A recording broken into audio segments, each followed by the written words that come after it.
welcome to Out of the Box Radio with me, your host, Christine Blasdale. Out of the Box Radio is a weekly podcast of audible ear candy dedicated to bringing a fresh perspective on this thing that we call life. And each and every week, we're going to be diving into the topics that matter most with lively conversations on issues such as health, wellness, and transformational healing, all with the goal of creating a better world and becoming a happier human being. I will be your tour guide for this epic adventure, and each and every week we're going to be embarking on a journey with the ultimate goal being transformation to our highest potential. And now, let's get out of the box.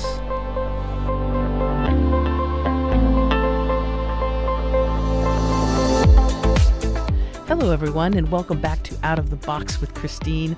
I am, of course, your hostess, Christine Blasdale, and I am so extremely happy and honored today to have someone on the program that I absolutely adore and admire and respect so highly. He is a phenomenal stand-up comic. You have probably seen him anywhere in the United States, I'm sure, Mr. Jimmy Dore, but he is also a fierce critic of those who stand in the way of the people, and he has a incredible program on Pacifica Radio, KPFK. Also, do you have a website too, Jimmy? Sure, JimmyDoreComedy.com. JimmyDoreComedy.com. And of course, as you know, Mr. Jimmy Dore is here with me right now. Hi, Jimmy. How are you? Hi, I'm great to be here. Boy, that intro, I thought, was there somebody else coming in? Who else is on the show today? Oh, well, no, it's warranted, my friend, because you've done a wonderful job of actually calling out, the emperor definitely is butt-ass naked. Mm-hmm. And it doesn't matter if they're wearing a red coat or no coat, but if they're on the red team or the blue team, where it does not matter if they're a Republican or Democrat or whatever political persuasion they might be, you call them out. And I know you've taken some heat for this. Well, I unlike everyone else, I don't know if you know this, but corruption apparently started January 2017 in Washington, D.C.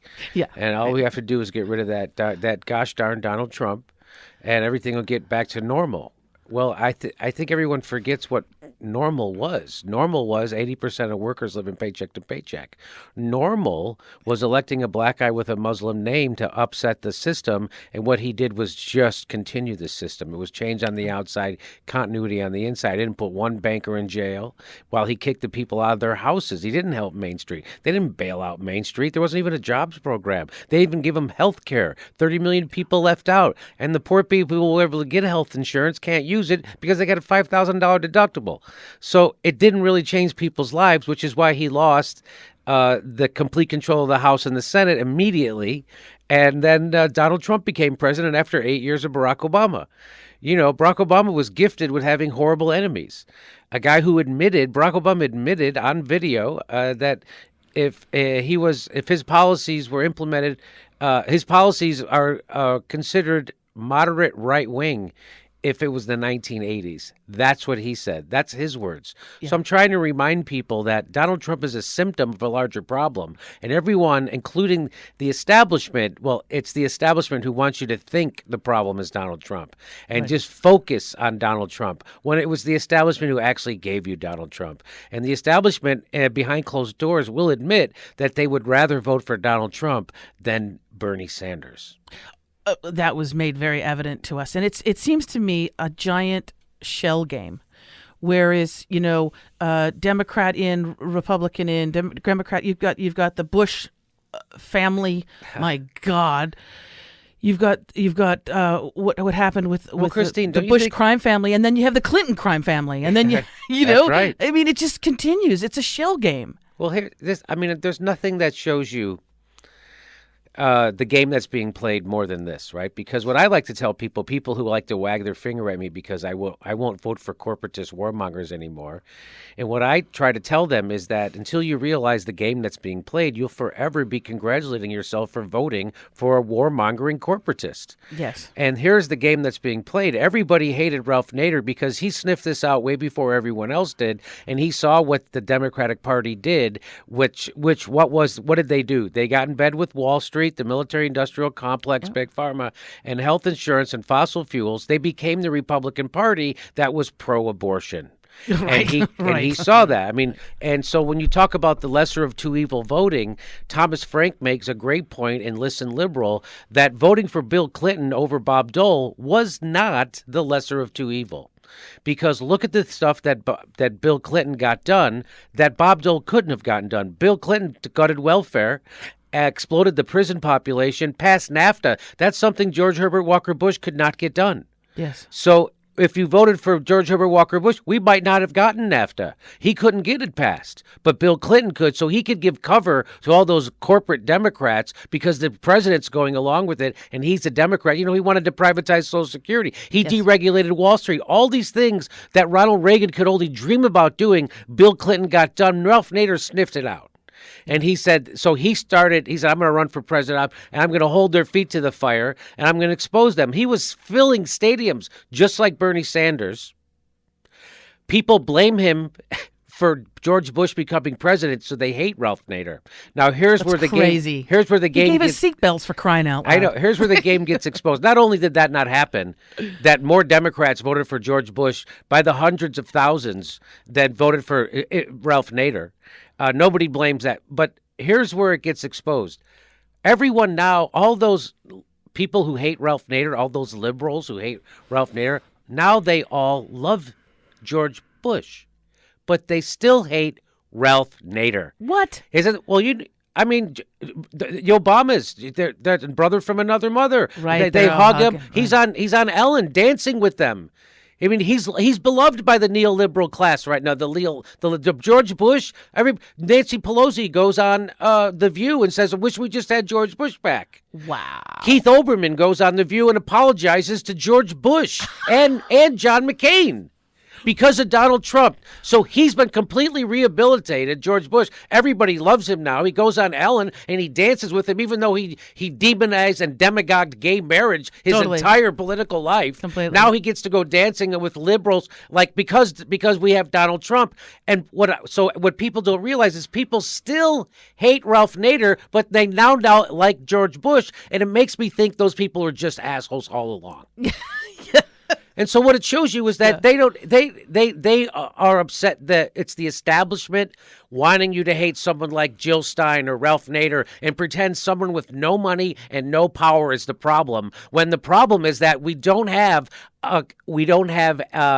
two parties. We have one party. We do. And that party is the money party. And that's been going on since roughly 1980, but it got exacerbated by Bill Clinton and Al Gore. It was called the Democratic Leadership Council. People don't even know about this. They decided to become Republicans. They were like, well, if we can't beat Ronald Reagan, let's join him. So what he did was they created this called the DLC, the Democratic Leadership Council, and it was about all these corporate. So it was they had members of the Koch brothers board on their board. So the DLC was all about how we can become.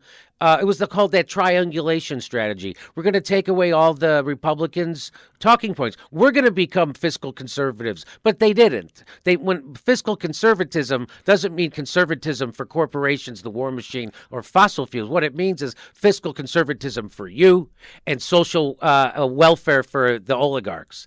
Yeah. So that's what they did. That's when Bill Clinton had his sister Souljah moment, right? Remember when he had to stand up to their base? So now, to show that you're a serious politician in a Democratic Party, you have to stand up to your base. The Republicans would never do that. They cower to their base all the time. That's what the Tea Party's all about. The Democrats, they have to show how tough they are. They have to stand up to their base. And Barack Obama does it too. Oh, well, and nothing was made more evident I've been trying for many years. I gave up on trying to inform people about the system, because there is not a system of choice. It's like, would you like arsenic or would you like rat poison? That's right. That's when you go to the voting booth, and it's like you have an option between, Trump and this one or that one.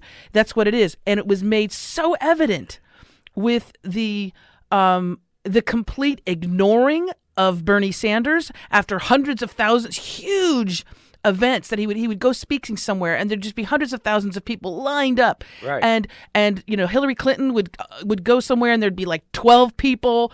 She has the media loves her, love to promote her.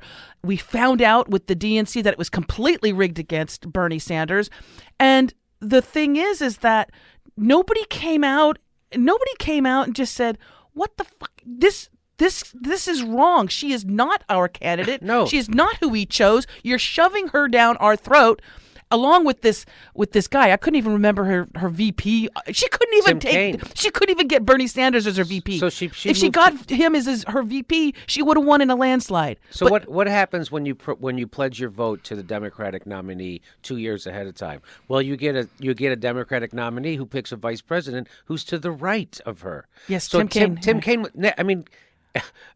Hillary Clinton is a moderate Republican, and she picked someone who was an extreme Republican, Tim Kaine. They didn't. So that's what. So what's happening? It's happening right now. When you pledge your vote to whoever the Democratic nominee is because Trump, what you're saying is you don't have to get better. The Democrats can nominate another corporatist warmonger who's going to make everything worse. The problem isn't the Bernie Sanders supporters who wouldn't vote for Hillary Clinton. It's the 100 million people who won't get off their ass to go vote against their own interests because they know Hillary Clinton wasn't going to help them. In fact, she was going to go and legislate against them, just a little bit less maybe than Donald Trump. That doesn't get people off the couch. And so it's very popular now for the celebrities in Hollywood to hey, make sure you vote. I told the bellman to vote today. I swear to, I saw that tweet. No, you did not. Yes, I did. I told the bellman. I told the bellman, make sure you vote in my swanky and I'm like, penthouse. Hey, before you start telling blue collar workers what to do, maybe you tell the people who are supposed to represent them to represent them. How about that? How about you hold someone in power's feet to the fire instead of telling somebody who's a blue collar worker to vote against their own interests because that's the only choice they ever have. Amen, brother. Amen. I'm proselytizing now. We're proselytizing. Oh, speaking of the Clintons and Trump and a whole bunch of other high-powered people, celebrities, there's this thing hitting. There's this thing hitting right now, and the gentleman's name is Mr. Jeffrey Epstein. Oh, I don't know much about that guy, but I do know that he got a sweetheart deal in Florida because if you're rich, you can buy your way out of prison. And that's Jimmy, what when you start to peel that onion, it's right. First of all, it stinks. That's right. To high heaven, but there's just word that possibly if they unseal these documents, that it's going to implicate quite a few people in very powerful positions, and so he might, if pressed for it, he might start squealing on some of the others. Well, he pals around with very powerful political figures, people like Bill Clinton, right? And I mean, that I don't want, and I know that. People that the travel logs from his jet, yes. Right? Because he owns, and so the guy's. I think he pled guilty to, prostituting someone under 18 years old already. He pled to that. That was part of his plea deal already, and he had to do a year prison time. But most of that was work release because he's got to go to work because he's a billionaire. Yeah, he's a billionaire, and what we're seeing, and I think what we're seeing anyway with this in particular is that, and I'm hopeful, but that all the money in the world, all of the prestige you've ever had, all of the people you've ever been able to pay off, to buy off, to, your private island where Lord knows what goes on, right. And you're completely allowed to do anything right. that you want. And as we know, it's like when you have the ability to do anything that you want and never be held accountable, that will create a monster. Yeah. You're guaranteed. Absolute power corrupts absolutely. Yeah. And I think that just now there's the glimmer that no, you cannot do just whatever you want to do. No, Mr. Trump, you cannot grab any female that you want to or do anything that you want to with this human being just because you've been able to get away with it all your life. And I'm hopeful that that's what's going to happen. Although it could be, the rug could be pulled out from underneath us and he's made like vice president. I don't know. Well, It's funny that they never get people like the powerful people like Donald Trump on the actual crimes that they commit. It's ridiculous. Nixon didn't get impeached for illegally bombing 3 million people. You know what I mean? Cheney. Dick Cheney. They got, gave him a new heart. Well, yeah. What Nixon got in trouble for was he went against one faction of the elite.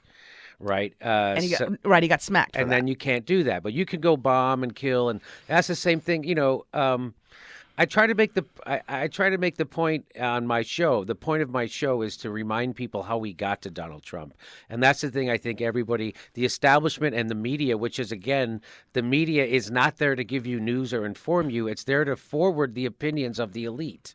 And that's exactly what they do. So people think I watch Rachel Maddow and I'm getting the news. You're not getting the news. Rachel Maddow is a beard for an evil corporation that is funded by the military-industrial complex, fossil fuels, and big pharma. That's who Rachel Maddow is. And the moment she says something that goes against their narrative, they will fire her ass. Just like they fired Phil Donahue for telling the truth about the Iraq War, Jesse Ventura for telling the truth about the Iraq War, Ashley Banfield for telling the truth about the Iraq War, and it got worse, they fired Ed Schultz just for covering Bernie Sanders. He got fired. Wow. And so when you watch Rachel Maddow and Chris Hayes, that's the box that they're operating inside of willfully. And why are they doing that? They're doing that for $30,000 a day. So you're not going to get the truth about Syria, Libya, Iraq, Iran, Venezuela when you watch MSNBC or certainly CNN. Ironically, where are you getting the truth about Syria, Libya, Venezuela, and Iran? Where are you getting the truth about those things? Ironically, you're getting them from Fox News. For some reason, Tucker Carlson has been given the green light to tell the truth about the foreign policy wars. I have no idea. He's just as crazy as the rest of the Fox News on everything else, but for some reason, and I don't know, I've asked this on my show, I don't know why he's being allowed to do this, but he is. So you'll be better informed about Syria or Iran or Venezuela if you watch Tucker Carlson than if you watch Chris Hayes or Rachel Maddow. And that's a fact. Or if you want to know about Julian Assange. And for some reason, only recently are they now being allowed to kind of tell the truth about Julian Assange on MSNBC. So that's why I have a show. That's why we exist. Because if you think a multinational billion-dollar corporation like Comcast is going to let someone go on the air and tell you the truth about any of that stuff, you are sadly mistaken. And what Chris Hayes and Rachel Maddow are doing are taking $30,000 a day to be the beard of an evil corporation. That's all they're doing. Right now, Russiagate has been completely debunked to be a hoax committed by the Democratic Party and the intelligence community and the establishment media. Why? Because it sells papers, it gets you clicks, and it's a perfect cover-up for the elite. They don't want to have an examination of how we got Donald Trump. They'd rather blame another country. Russia has a smaller economy than California. But if you watch MSNBC, you would think Russia is the most powerful being in the entire universe that is controlling not only our elections, but everybody else's election around the world. They have a smaller economy than California, Russia does. Russia can't even get their good vodka into fucking Trader Joe's. And you're telling me that somehow they aren't controlling shit. Russia didn't make 80% of workers live paycheck to paycheck. 50% of the people can't afford a $400 emergency. 30 million people don't have health care. They're buried under mountains of student debt, and nobody has a fucking job that's worth a shit. Russia didn't do that. Trump didn't do that. We did that to ourselves by our bipartisan one-rule party, which is the money party. Barack Obama did that. Bill Clinton did that. And George Bush did that. Man. There is no difference on the inside between these parties. The person who are standing in front, if you want Medicare for all, you know who's standing in front of that, in between you and Medicare for all? Nancy Pelosi. That's who's your enemy. Yep. Chuck Schumer is standing in between. Donald Trump will do whatever the Congress tells him to do, and if it's even popular for impeachment, she's standing in the way for impeachment. That's correct. And let me tell you something. if you think you're going to get Medicare for all by voting for Bernie Sanders, that's not going to happen either. Yeah. Because if he somehow overcomes their cheating this time and gets the nomination of this party, they will then cheat him in the general. And if he somehow overcomes that, the next day he will become there will be a third party, and it will be called the corporatist party of the Democrats. They won't call it that. They'll call it the progressive party. That's what that corporatists have already called themselves progressives. It's already, Nancy Pelosi says she's a progressive. Are you kidding? No, she says it. That's what they call themselves. Nate, you saw Hillary Clinton say, I'm a progressive who gets things done. Yeah, like the Libyan war, the Iraq war, Honduras coup. That's what you get done. And, the thing about the silver lining with Donald Trump is that now people are aware of what their government is actually doing. Because he's so transparent. Because they're just yes, he's bad at bad at everything. He's a horrible actor. Yes, and and he hires the same people like John Bolton and Elliot Abrams. It's like a gift to the people. So anybody paying even a little bit of attention, like, oh, he didn't drain the swamp. He drained the swamp, and oh my God, there's his cabinet right at the bottom. Yeah. So that's what really happened. So now people are paying attention because they're hyper aware of Donald Trump.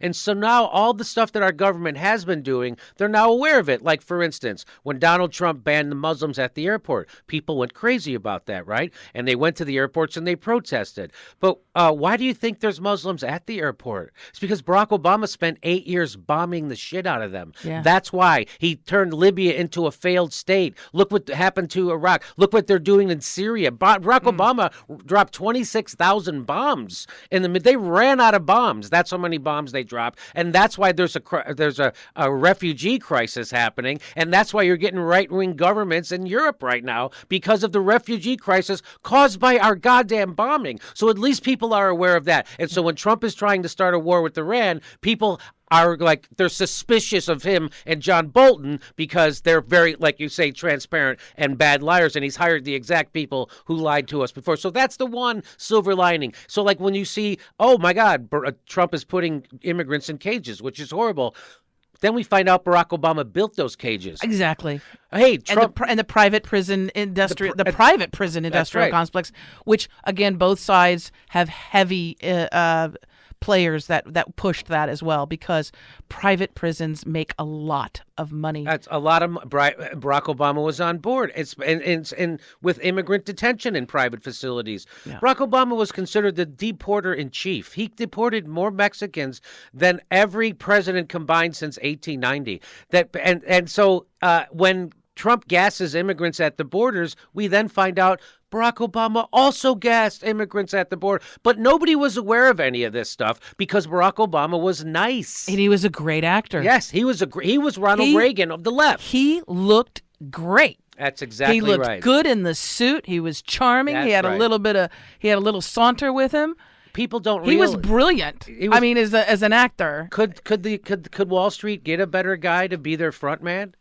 No, he's like, the perfect guy to get you to be a sucker. And we were suckers for him. The people don't know that Barack Obama's entire cabinet came from an email from Citigroup. Did you know that? WikiLeaks revealed that. No. There was an email that said, and they had every name on that went to the Barack Obama transition team. Every one of those people ended up in his administration. That's right. So that was who's running. Barack Obama told the bankers in a secret meeting, I'm the one standing between you and the people with the pitchforks, meaning I'm on your side, not their side. Yeah. And he exactly did. The banks got bigger. People didn't elect Barack Obama to make the banks bigger. They elected him to put those guys in jail and break up the banks and bail out the people whose houses were underwater. That's not what they did. They bailed out the banks. They took those people's houses and also gave them to the banks. Yes. It was unbelievable. Yeah. Matt Taibbi writes about this. Again, this doesn't get reported in the news like it should be. Why? Because they fund and own the news too. People are done with news. They don't trust the news as much as they trust Congress. So people are coming to independent producers like myself, and they are scared to death of that, and they want to get rid of people like me. And so what do? They call you a conspiracy theorist. Welcome to the club. Because I told the truth about the gas attacks in Syria. Well, it turns out I was right. Of course I was right. WMD's was the biggest goddamn conspiracy in my life, second to Russiagate. That gets printed on the front page. Nobody loses their job. The Washington Post isn't. They've been lying about Venezuela. I debunked their Venezuela coverage 3 weeks before the New York Times did.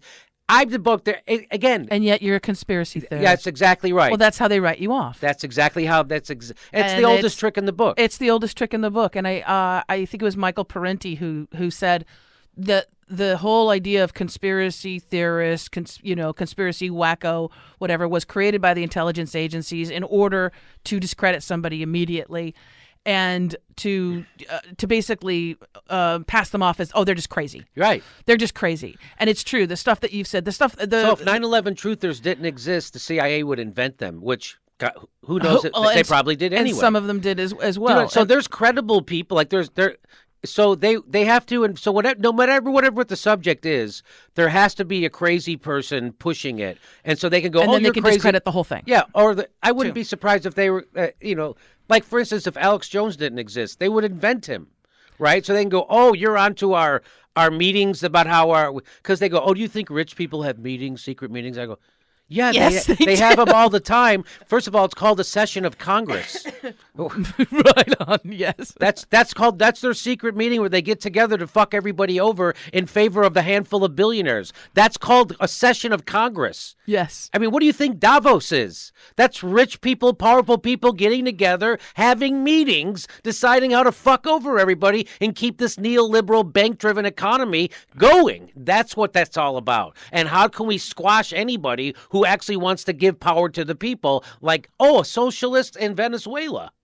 Well, and look at the plan that was laid out before the war in Iraq, before Afghanistan, before 9/11, before everything.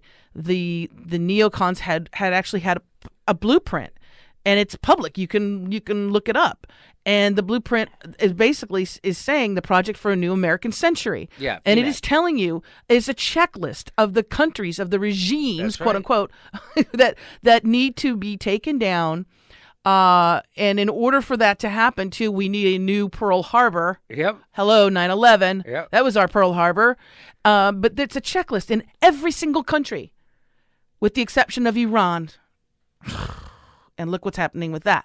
But every single country has been taken over, destroyed, owned by, again, the military and the corporatization has taken over those countries. Those people are fleeing, if they could flee, if they did not die there. But there was over 500,000 people. That's just that one country. But look what we did at Afghanistan. Look what we've done in Libya. Look what we're doing in Syria. And we're doing it all over. Somalia, Sudan, Yemen. I mean, look, this is nobody is saying anything about Saudi Arabia, about what they're doing, but yet we're saying Iran is evil. And over here is Saudi Arabia just doing crazy stuff, beheading people that they suspect of.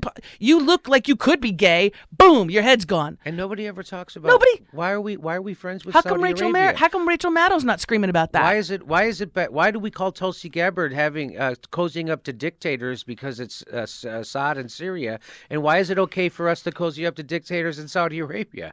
Why is it? He kisses the hand. Because they kiss the hand of the guy. That's exactly. And the reason why that's okay is because of the petrodollar, which again is something that you'll never hear on the news. Nobody ever explains what that is. The petrodollar is when the United States went off the gold standard in the 70s. Yes. We have a deal with Saudi Arabia that whenever someone purchases oil from Saudi Arabia, they have to monetize. They have to do it with the United States dollars. So that's called the petrodollar. So that props up our economy. That props up our dollar. And so, Libya had gone off the petrodollar.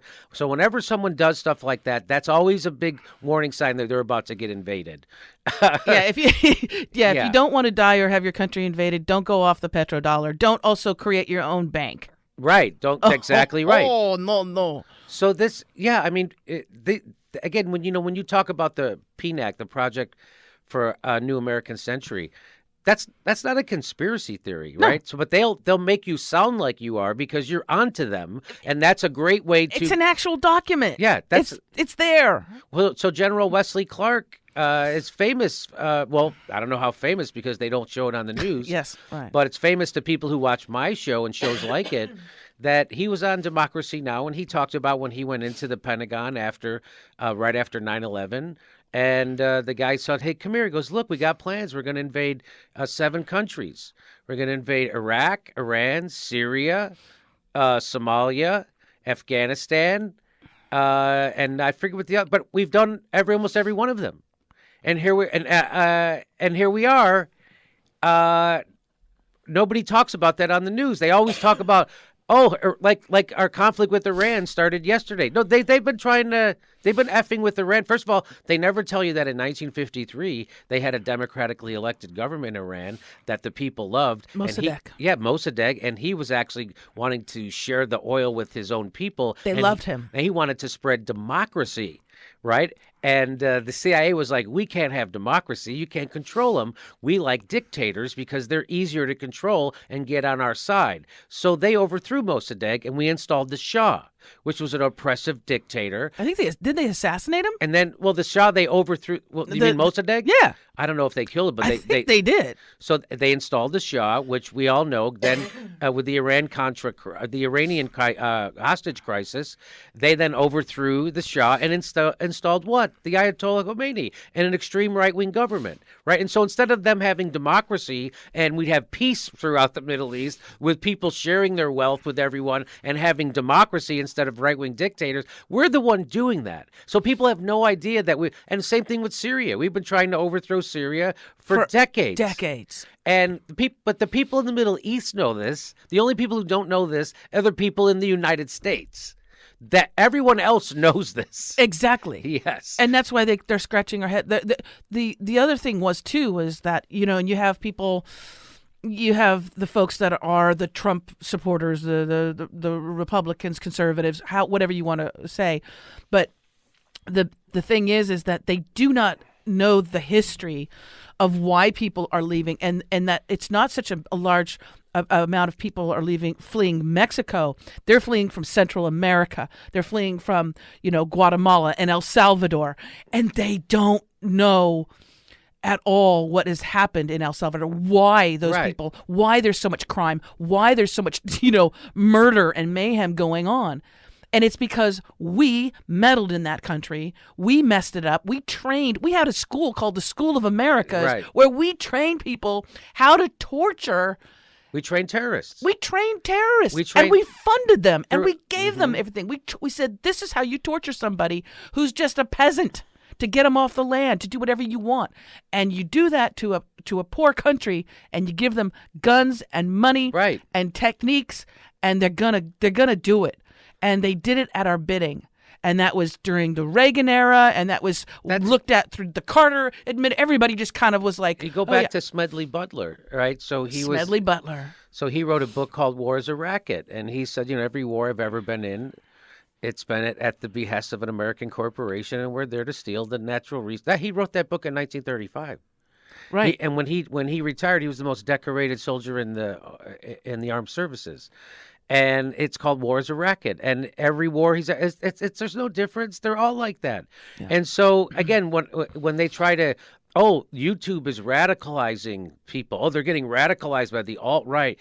Nobody ever got radicalized into supporting a war. Right? You know who does that? They do that at NBC and CNN, the New York Times and the Washington Post. They radicalize people for war every day on the front page. There's no more extremist publications than the New York Times and the Washington Post and Time Magazine. They are extremists for war, and they always have been, and they always will be. They're propagandists. When you read the New York Times and you think you're getting the news about Syria or Libya, they're like, for instance, CBS News, they go to their war expert on Iran. And who is it? He's a retired admiral. Oh, well, he must really know what he's talking about, right? But they don't tell you is he's on the board of Raytheon. And Raytheon, for people who don't know who Raytheon is, they make billions and billions of dollars making missiles. Yes, that's who Raytheon is. War is good for them. War is good for business. So that guy just got elected to the Raytheon board. And now CBS has that guy come on to tell you what's really happening with the war. And when he gets a bonus, if they go to war, when they drop those bombs in Syria, he gets a bonus.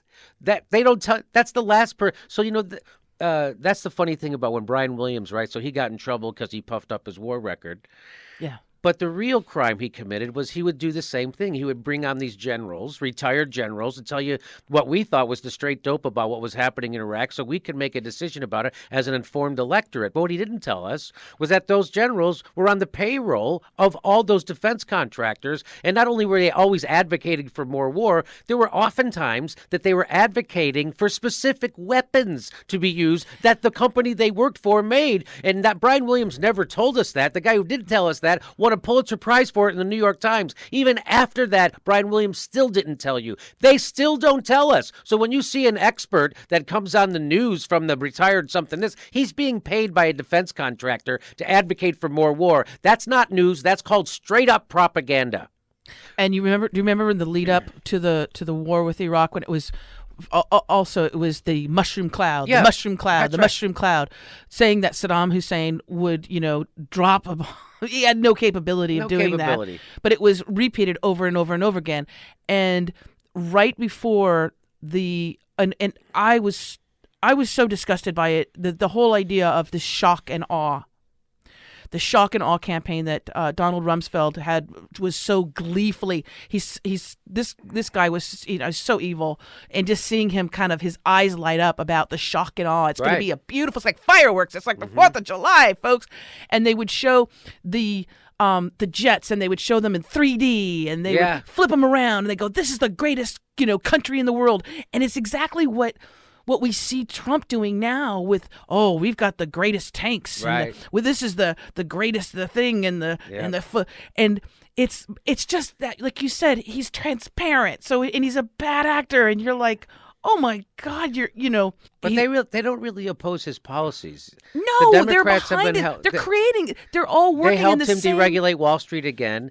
They helped him get his judges in. They're fast tracking Trump's judges, and that was the big thing why you couldn't vote for Trump, because he's going to redo the judiciary. It's the Democrats who are fast tracking their judges for them. So this idea that the only reason that there's this constant roar about getting rid of Trump in the establishment media is because they don't, as Aaron Mattei explains, is that they don't see him as a proper steward of the empire.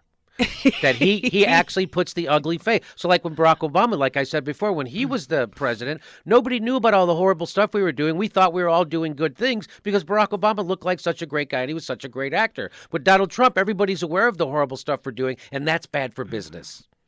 It's like Natasha and Boris. They're easy to hate, right? That's right. But, Bullwinkle and the squirrel, look at them. They got the kids and the dog, and they dance well. Mm-hmm. This one over here doesn't even have any rhythm. And you could tell that the wife is like, help me. Get me out of here. Help me.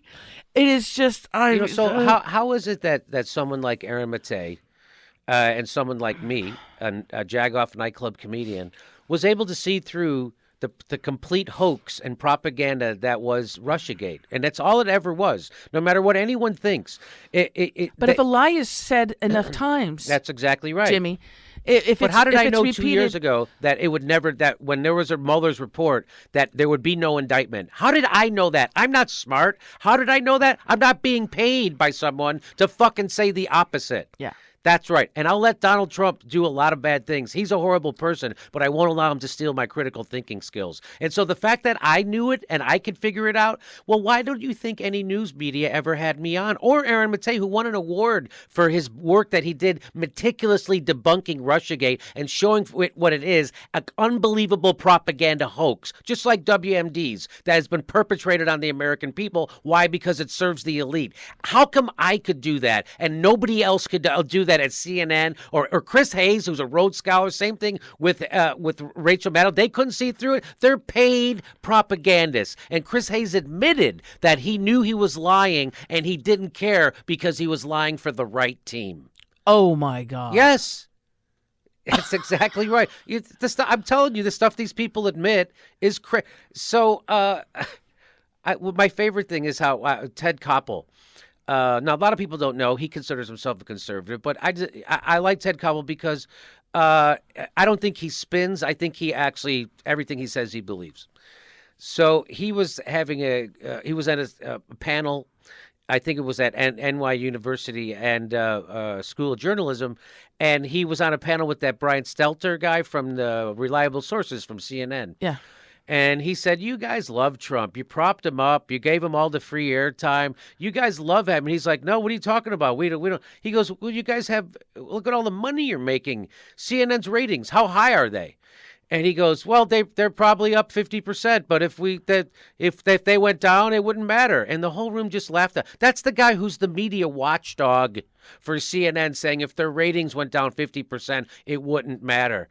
That's their what? Do you see what the kind of Orwellian nightmare we're living in? The watchdog guy is 100% propagandist. Do you remember the Iraq War when that guy would come out and he would tell you all the lies, the guy from Iraq? They had a name for him. And he would just lie that we could see that you're losing the war. He's like, nope, the war's going great. We're going to win. I forget what he was the spokesperson for Saddam Hussein. Anyway, but that's what we have here. People pretend, Russia gives their people health care, FYI. Right? The evil country of Russia gives their people health care.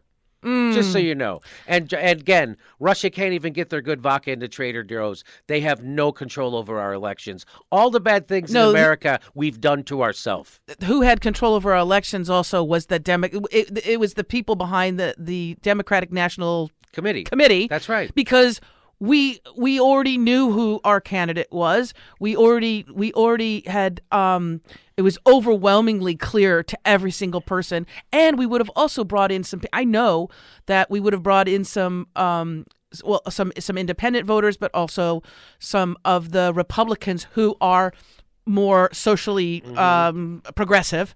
Okay, we would have brought them in as well, and that is who stole the election, not Russia. Yeah. The DNC did. That's exactly right. It was the elites who made people were voting for an outsider that year. That was they were like anything but this. That's right. Anything but and what this. What were they going to do? They're like, no, your life. America's already great.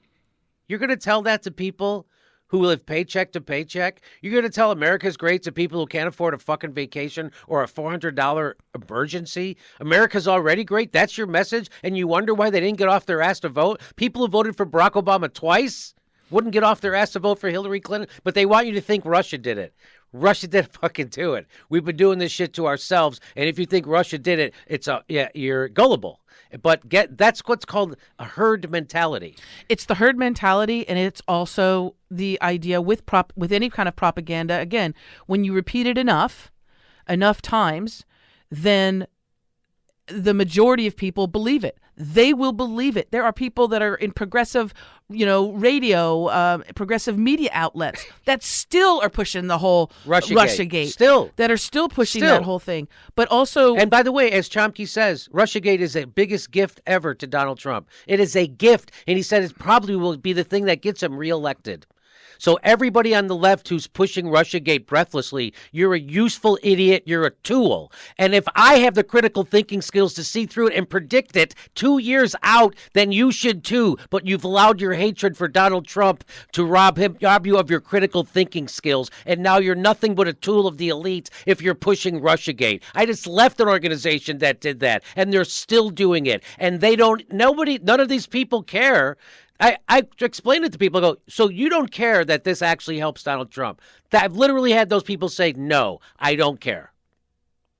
Wow. That's called, so when you would turn on Sean Hannity during Barack Obama's administration, and instead of talking about the 2 wars to 8 he took us to, or the fact that he opened the Arctic to drilling twice, or the fact that he bailed out the bank, instead of all that stuff, they would criticize him for putting his feet up on the desk, or that he wore a tan suit, or that Barack Obama is not a real American, or that he's a Muslim, that he's wrong foreign birth. That's exactly what the left is doing to Donald Trump. Yes. It's exactly what they're doing to him, and spending all this time on an evidence-free conspiracy theory hoax that is Russiagate. You really think Donald Trump was somehow in collusion with Russia, and somehow Mueller couldn't prove it? He's such a mastermind criminal that, I mean, these guys they shoot themselves in the dick 3 times before they get out of fucking bed. Are you kidding me? Donald Trump can't mastermind shit. There was no collusion. Do you know that after the election, the Russian Putin and his staff were like, hey, how do we get a hold of Donald Trump? Like, they didn't even have a contact. They didn't know how to get a hold of him. That's how no conversation. It's such a hoax.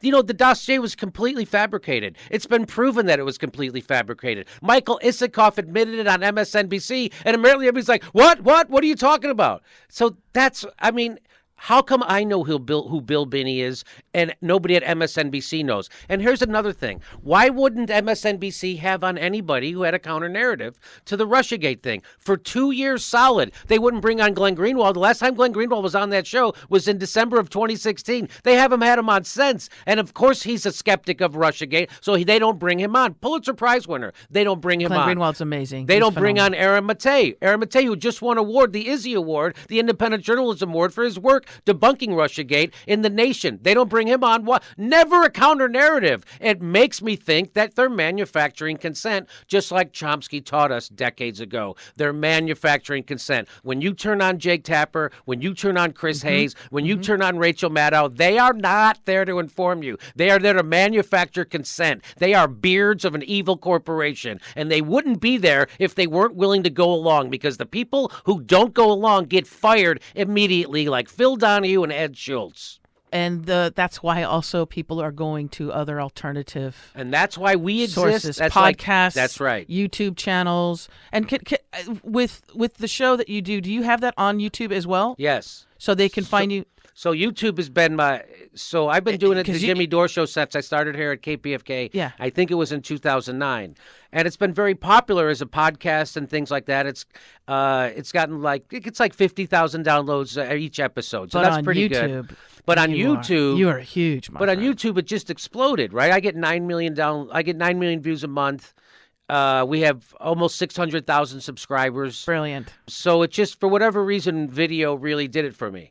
It's because you're speaking the truth, and you're getting it out there to a much wider audience than you could ever do it. And because instead of just people turning on their television being fed what is being, you have no choice. It looks like you have a choice because you have 5,000 channels. Like you have a choice. But you just scroll through and it's the same thing. It's just it's through a different lens, right? So if you're a Republican, it's going to be spun at you a certain way through Fox or whatever other channels. If you're a progressive or a Democrat, it's going to be spun to you a different way. But the beautiful thing about podcasts and about YouTube and those type of outlets is that it is the opportunity for people to seek out the information themselves. They can go, you know what?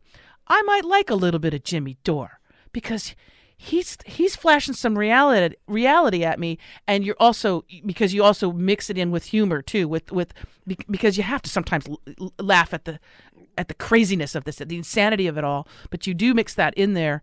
But it's a way for people to say, I want a little bit of this. I'm going to tap into a little bit of that.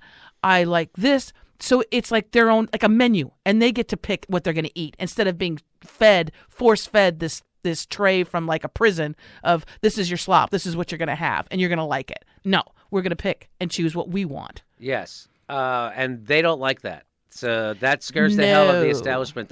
So the fact that they were able to squash Bernie Sanders in 2016, they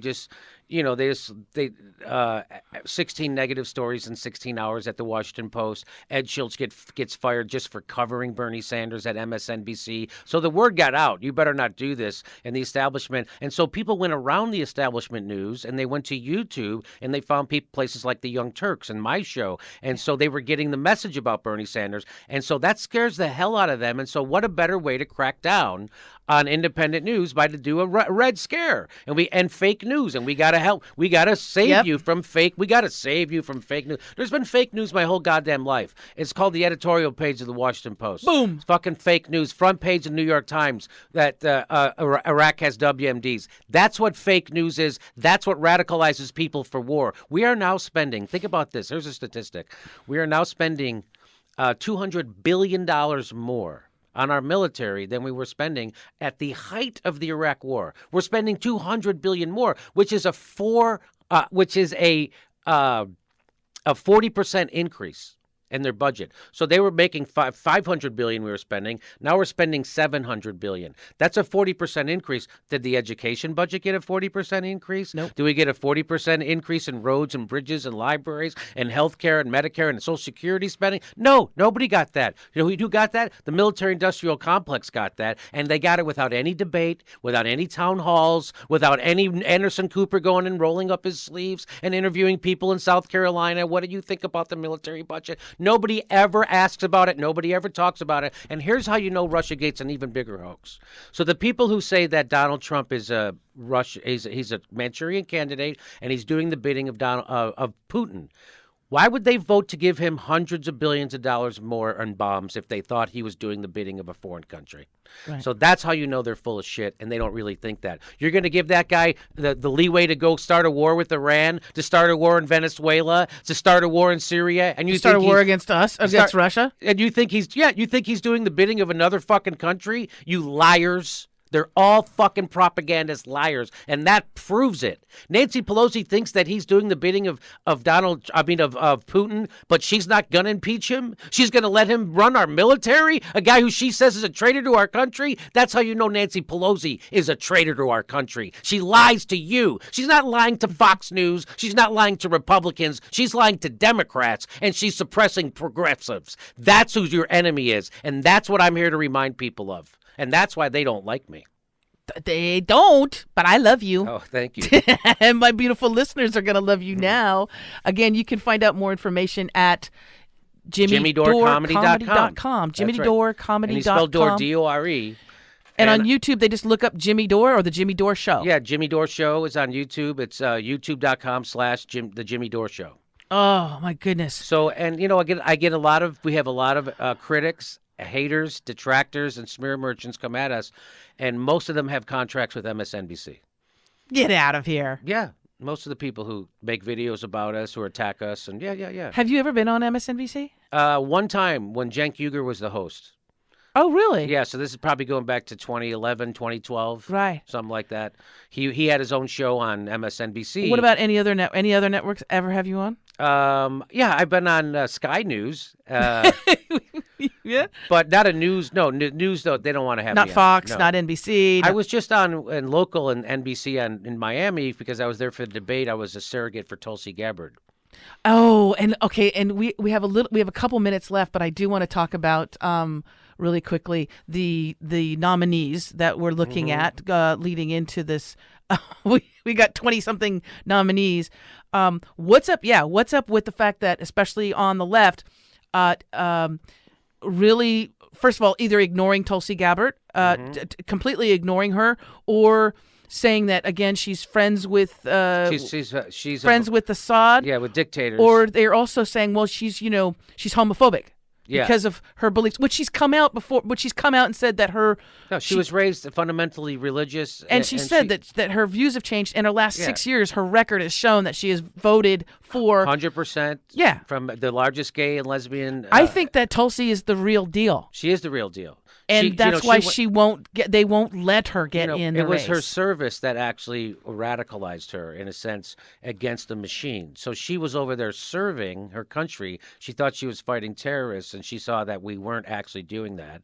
And she saw the cost of war, and she saw all the dead people, her brothers and sisters, and she saw that the people fighting alongside her weren't just left-wing liberal Americans. They were right-wingers. They were conservatives. They were religious. They were gay.